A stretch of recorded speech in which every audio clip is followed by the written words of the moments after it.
Greetings, you galloping Lizrogs. I hope you're doing well. My name is Graham, and welcome to the Crack-A-Pack here on LRRMTG. Consider following the channel.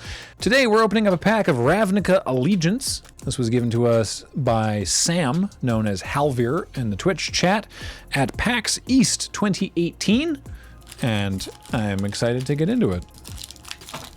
Someday.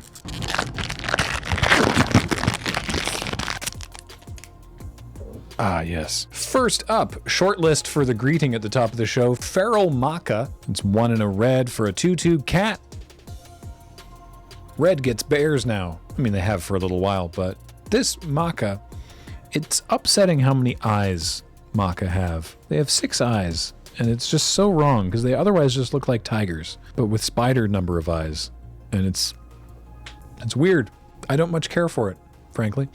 Concordia Pegasus is next. 1 and a white for a 1/3 flying Pegasus. 1 and a white for a 1/3 flying Pegasus. I really like this card because generally in the decks that are in white, you need something to do on turn 2, and it blocks nicely, and if they don't do anything, you can chip in the air.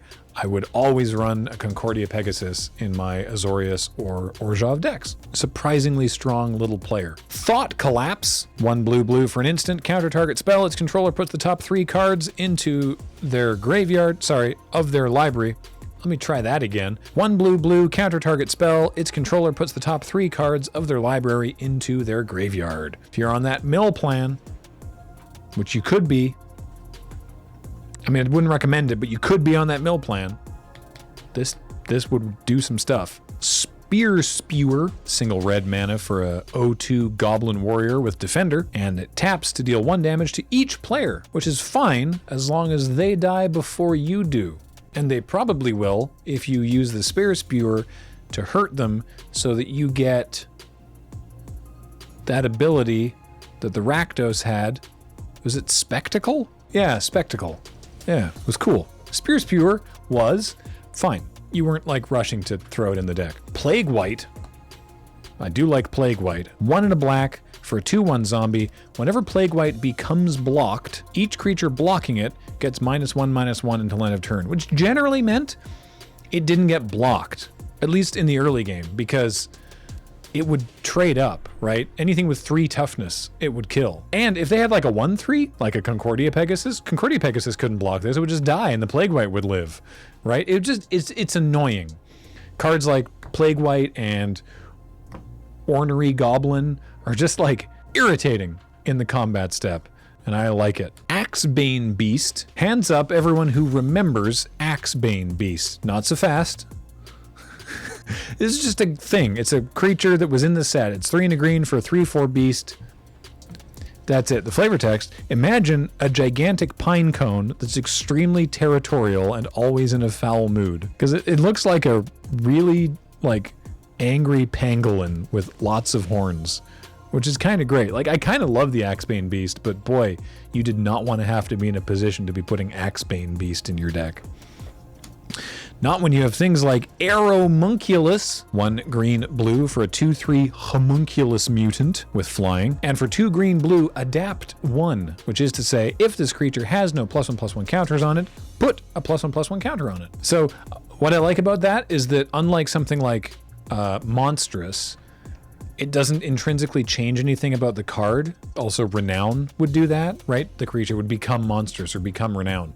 This doesn't do that. So you could adapt, and then if the counter got removed, you could adapt again. So that's cool. Downside, if you put a counter on it some other way, you couldn't adapt. So there was the 2/2 that had adapt 4 for 6 mana, but if you use, there's like a combat trick that would put a counter on it, and then it's just a 3/3, which is like kind of meh, but still, Aeromunculus, it flies. Rakdos Locket is 3 mana for an artifact, taps for black or red, and for Rakdos, and tap and sacrifice it, draw 2 cards. That's how I choose to refer to the hybrid mana symbols. Is it helpful? I don't know. Is it what I'm doing? Yes. Thank you for coming to my TED Talk. Chillbringer, Chili Bee. Love Chillbringer. 4 and a blue for a 3/3 flyer. When it enters the battlefield, tap target creature an opponent controls. It doesn't untap during its controller's next untap step. You ever just lock someone out of a game by having multiple Chillbringers that you're flickering? It's demoralizing, and it works, and I don't feel bad about it. Rubble reading. Can anyone, without looking it up, tell me anything about this card? I didn't think so. It's 3 and a red for a sorcery, destroy target land. And scry 2. Did I ever cast this card? No. Did I ever see this card cast? No. Did anyone ever talk about this card other than going, oh, I guess I got a last pick Rubble reading? No. But that doesn't mean it shouldn't exist. Ministrant of Obligation is our first uncommon. 2 and a white for a 2/1 human cleric with Afterlife 2. Love it. So Afterlife was when the creature dies, you get a 1/1 spirit equal to the Afterlife number. So in this case, it's a 2/1 for 3, which is but you can trade it. And then when it dies, you get 2 1/1 black and white flying spirits. So awesome. Love Afterlife. Cry of the Carnarium is next. It's 1 black for a sorcery. All creatures get -2/-2 until end of turn. Exile all creatures in all graveyards that were put there from the battlefield this turn. If a creature would die this turn, exile it instead. I don't understand why this card. Because it's double black, which means you gotta be in like Rakdos or Orzhov, but it exiles the creatures. All the creatures in those colors, in those guilds in this set were small, so they would die to this. Rakdos does sacrifice stuff and wants to get death triggers. Orzhov has Afterlife and wants those death triggers, and this exiles it, so none of them do anything. It's a fine card that is very good at what it does, and what it does is something that no one in this set wants. So I don't understand why this card. Why is this card? Help. Don't like. Dovin's Acuity, though. 1 white-blue for an enchantment. When it enters the battlefield, you gain 2 life and draw a card. Whenever you cast an instant spell during your main phase, you may return Dovin's Acuity to its owner's hand. So you get to just loop your Acuity and draw cards and gain life, and this is another great way to demoralize someone out of a game of Magic the Gathering. Hey, Ravnica Allegiance, you ever wanted to just make your opponent get annoyed with you and concede? Lots of ways to do it. Dovin's Acuity was pretty sweet. We've got a treasure token, we got a Simic Guild Gate, and our rare is Theater of Horrors. 1 black-red for an enchantment. At the beginning of your upkeep, exile the top card of your library. During your turn, if an opponent lost life this turn, that's that spectacle mechanic, you may play cards exiled with Theater of Horrors. For 3 and a red, Theater of Horrors deals 1 damage to target opponent or planeswalker. Theater of Horrors was pretty sweet, because it had the inbuilt, if you had enough mana, it had the inbuilt, you can ping them and play it, right? Which, if it was a land that you hit, you could actually ping them. You spend your whole turn pinging them and then play the land, assuming you have the land drop for the turn. But also just having a mana sink, because sometimes games in this format went long, and having a mana sink to just be like, pay 4 mana, ping, it just worked surprisingly well. Especially when combined with Ill-Gotten Inheritance. You get a deck with this and an IGI, and you're just like hitting them for 2 every turn without really having to do anything. It's pretty cool. Value-wise, it's not an astonishing pack. I kind of figured it wouldn't be, but that's okay.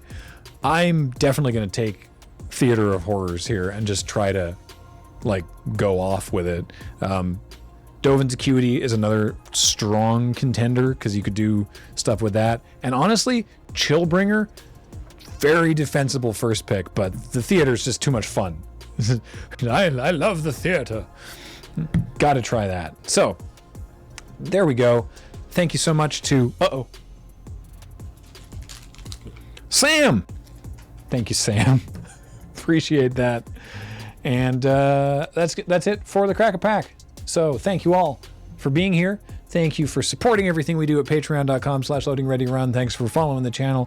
Thanks to people who've sent us packs at our P.O. box. Attention, Crack-A-Pack.